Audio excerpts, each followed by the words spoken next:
Feel like you're being pulled in 1,000 directions? Let's fix that. Download your free rebalancing toolkit and learn how to design an optimized week that lets you feel like you have it all. Get the goods at brilliantbalance.net/have-it-all.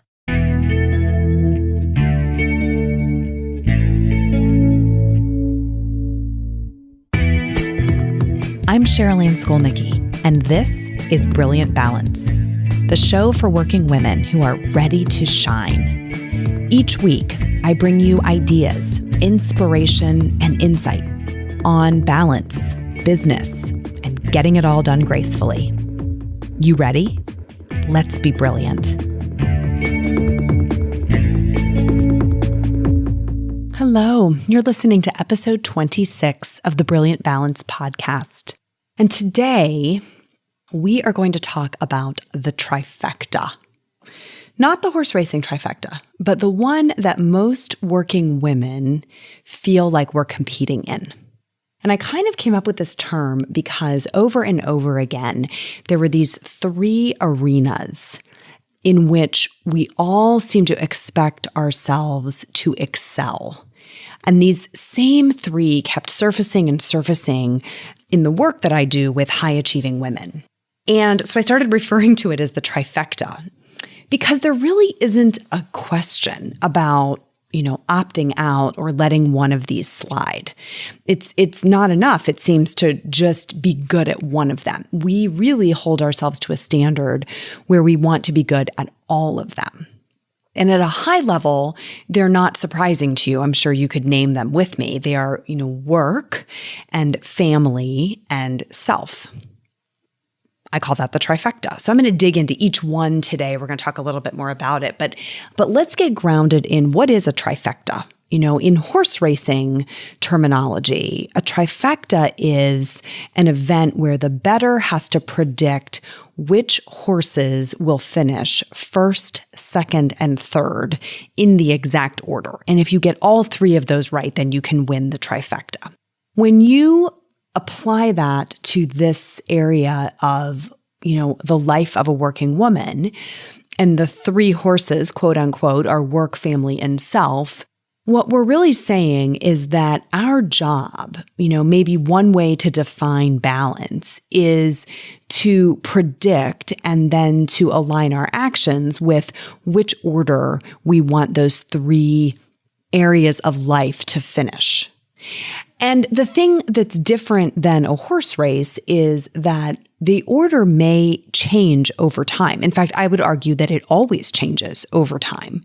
Sometimes very rapidly from hour to hour, week to week, and sometimes more slowly from year to year. So if you think about, the arc of life as young women, first, we really only have to manage ourselves. Maybe when we graduate from high school or we graduate from college, we're just getting that first job. Our first priority is really ourselves. And then we add our work. And work becomes a big dominant theme in our lives until we add a family. And eventually, once we add that family, each one sort of nudges the others to the side to make room for it. So that by midlife, the only question is in which order will they finish? And can we really get all three of these across the finish line intact? So what we're going to do today is we're going to look at maybe expanded definitions of each of these arenas. What do we really include in it? Why do we include that? How do we define success there? And then I'm going to invite you to think about which order you want those three to finish in for you, right? And how likely is that to happen based on the way you currently have your life aligned?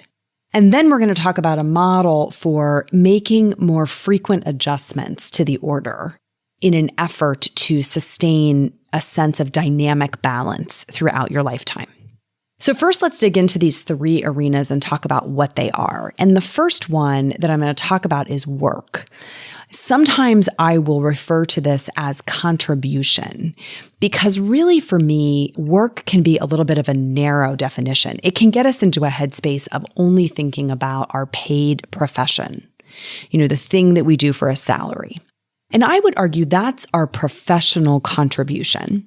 But our community contributions are as valuable and truly can be as demanding.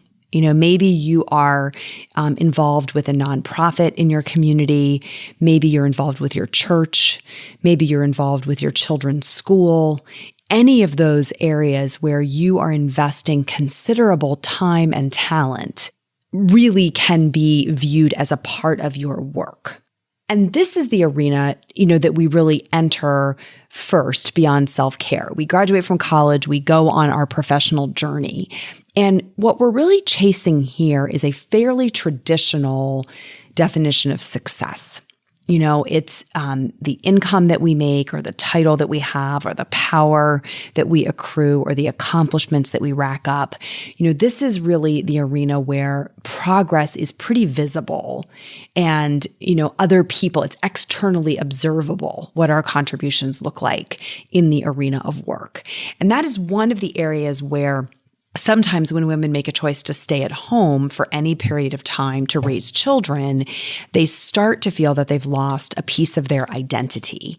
And it's one of the reasons I think it's so important that we have this expanded definition of contribution that encompasses those community contributions. Because if you speak with virtually anyone who identifies as a stay-at-home mom, it is very likely you'll find a substantial amount of time devoted to community contributions. They're really often the fabric of some of these nonprofit organizations, educational institutions. So work is an area where we also have a lot of external demands placed on us. It's usually very clear what we need to do and when we need to do it. And it doesn't always feel like there's a lot of wiggle room or negotiating capability inside of this arena. So it can really feel like a fixed circle, a fixed amount of time and energy that we need to devote in order to attain that level of success that we're chasing. Okay, so that's the first element of the trifecta, is our professional and our community contributions, or our work. The second area, though, that, we all really define our success by, especially as a working woman, a working mother, is our family. And when I say family, I would bet that the first piece of this that comes to your mind is the relationships. Am I being a good wife? Am I being a good mother? However you define that. Are you showing up in those relationships in the way that you intend to? Do you feel that you're getting good feedback, good rapport from your children, from your spouse, maybe from your extended family, your own parents, your in-laws, your siblings? The status of those relationships is an area that we hold dear, and we expect ourselves to really perform at a high level, to uphold a standard that's almost to the level of perfection.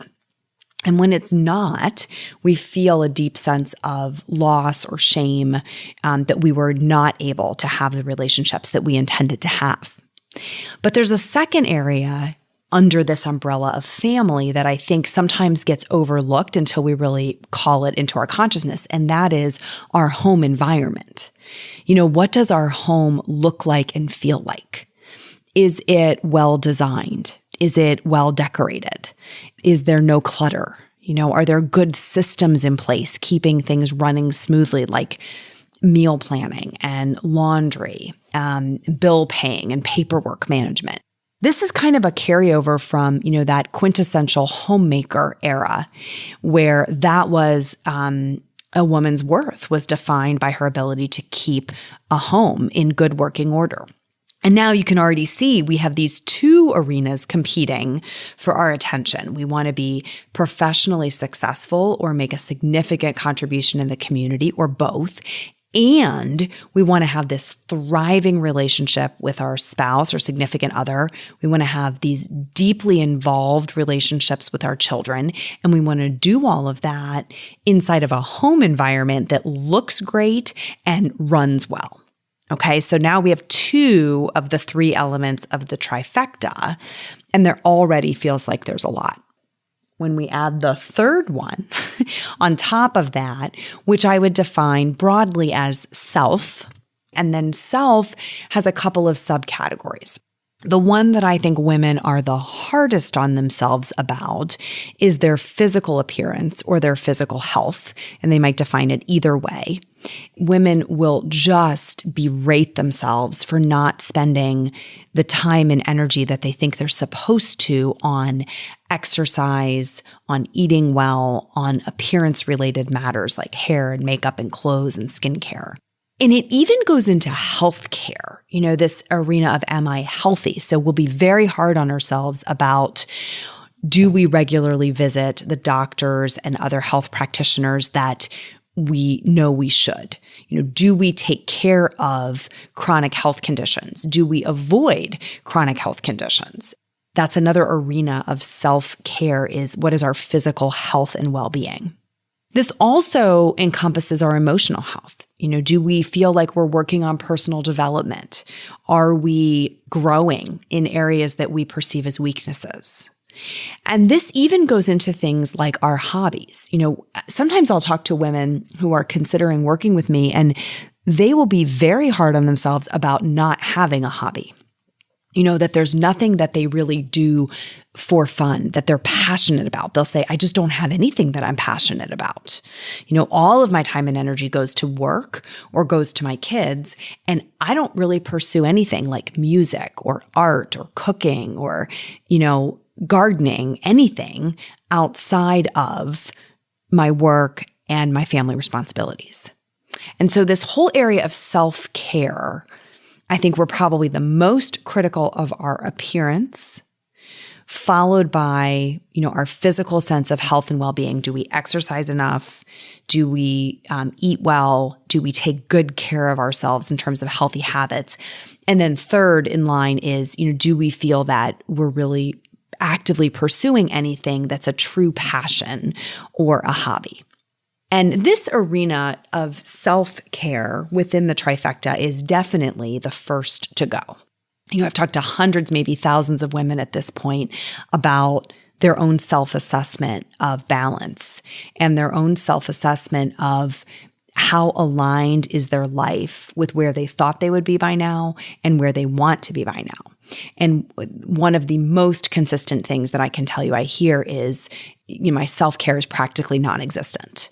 So this is the first to go, and yet it creates this vicious cycle of we think, okay, we have to overinvest in our work and our family, but then that opens up this window for constant self-criticism about how we're taking care of ourselves. And it also robs us of the energy rebuild that we need to go give more assertively at those relationships and within our work. Feel like you're being pulled in 1,000 directions? Let's fix that. Download your free rebalancing toolkit and learn how to design an optimized week that lets you feel like you have it all. Get the goods at brilliantbalance.net/have-it-all. So, what does it mean to win the trifecta? If you have all three of these horses in the race, so to speak, maybe the name of the game is predicting which order you want them to finish in. And, this is an important and, constantly renegotiating where the finish line is. Okay, so let's unpack that a little bit. If you view this whole journey as one big race, I have to get from the beginning of my life to the end of my life. And I have to either have them finish in perfect alignment, sort of that photo finish, all three in perfect alignment, or I have to pick the order in which they will finish over the course of my lifetime, my work, my family, myself. What order will they finish in? That is really a race you cannot win, because too many factors affect which priority you really want to hold first from day to day, week to week, month to month, year to year. So what I think works much better is to run essentially a series of mini races, to give yourself countless opportunities to reassess which one of these needs to be in the lead right now. What's right for me right now? Which one of these can I allow to lag behind right now. And then in a fairly short period of time, assess again and perhaps choose a different order. So what that looks like in practice is saying this week, I'm really invested in work. Maybe I am on a trip to Geneva. I'm going to be in meetings all day. I'm basically going to get to check in at home once a day for a short FaceTime call. That is not a week in which my family is getting the lion's share of time and energy and attention, right? It may be a week where self-care is placed a little bit on the back burner as well, and work takes that lead position, right? So work is going to run full throttle. I'm going to have maybe fewer workouts than usual. I'm going to be more tired than usual with the time change. I'm less in control of my food than usual. I'm not really in a position to play the piano or pursue any other passion. And my family is getting the leftovers for that particular week. Now, if that went on for a lifetime, you may not be very happy with how things turned out, okay? But if that goes on for a week, and then the following week, the priorities get reordered, and maybe you take an extra day off from work, and maybe you take a day to invest some time in one of your hobbies or passions, or you schedule a date night with your husband, or you take some extra time to do something special with the kids because you didn't see them a lot the week before. In that case, family may become the top priority that next week. Self-care may stay in second position, and work may become a very appropriate third. The next week, it might reorder again.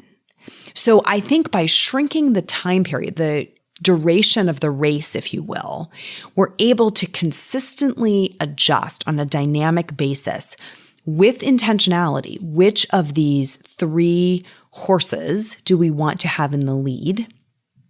And which ones are we going to allow to lag behind? And maybe even how far behind are we willing to allow them to lag? The real danger is in, again, allowing it to be in any one order for too long. Because what I can tell you is a chronic source of discontent for women is when one of those horses takes the lead and maintains it for too long at the expense of the other 2. There is something about having all 3 operating in rotation that gives us that sense of balance that we're really craving. And when you talk with a woman who has kind of grasped that and has learned how to make these micro adjustments from week to week, there is a much stronger sense of satisfaction. There is a much deeper sense of peace. There's a much more solid degree of satisfaction that she'll express about her life than someone who isn't really sure which one she wants to have in the lead, isn't really sure which one is in the lead based on the behaviors, and is just kind of constantly juggling, moving all of them without a lot of forethought, just kind of reacting to stimulus as it comes along. So that notion of the trifecta being these 3 things, I don't think any of us would argue. These are the big 3 that we're trying to balance. My message to you is not let one of them go. I think it is absolutely viable to have all 3 of these moving forward, advancing, improving over the course of a lifetime. But the rate at which they are improving will change day to day, week to week, month to month. So if you can adopt a mindset where you allow one to surge forward and the others to not get too far behind, and then essentially let something come from behind and overtake the front runner as the other 2 lag behind for a while and kind of catch their breath. That metaphor can be a very powerful way to internalize what we're trying to achieve when we want to get you into this state of brilliant balance. Because that dynamic nature of balance is what makes it sustainable. You can even think about other analogies where you're trying to hold a balance pose. You're trying to keep yourself in balance, or you're trying to keep an object in balance. When it is static, it's more difficult to keep it in balance. Much easier with a little bit of movement, where you can make those micro adjustments to hold it in balance. So that's the idea behind the working woman's trifecta. And I am going to be really curious to hear your thoughts and reactions to this after the podcast inside of our Facebook community and the other social media environments that we've created for you.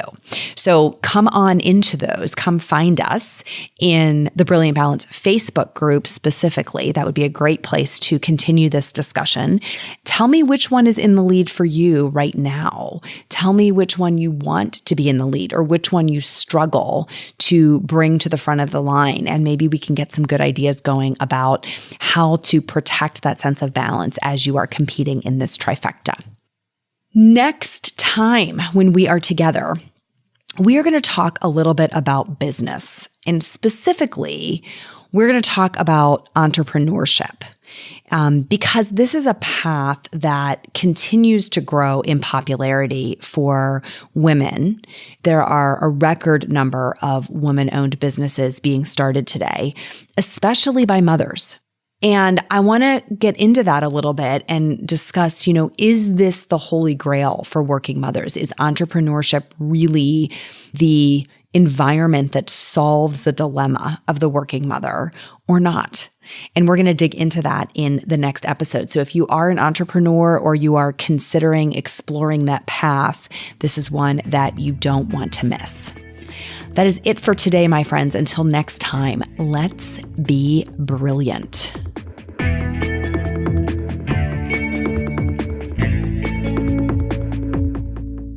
This is thepodcastfactory.com.